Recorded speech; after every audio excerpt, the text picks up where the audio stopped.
बड़े पार्क में खोया और उदास वह अकेला छूट गया था। लांस और जिया स्कूल से घर लौट रहे थे।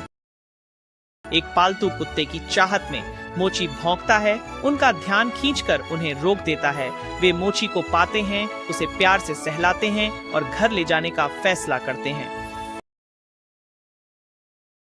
घर पर वे मोची को नहलाते हैं, उसे बढ़िया खाना खिलाते हैं और आरामदायक बिस्तर देते हैं। एक रात मोची जोर से भौंकने लगा। उसे लगा कोई घर में घुसने की कोशिश कर रहा है। लांस और जिया उसकी आवाज से जाग गए और सोचने लगे कि क्या हुआ है। वो उनके पिता थे जो मछली पकड़कर लौटे थे और सब चैन से मुस्कुरा दी।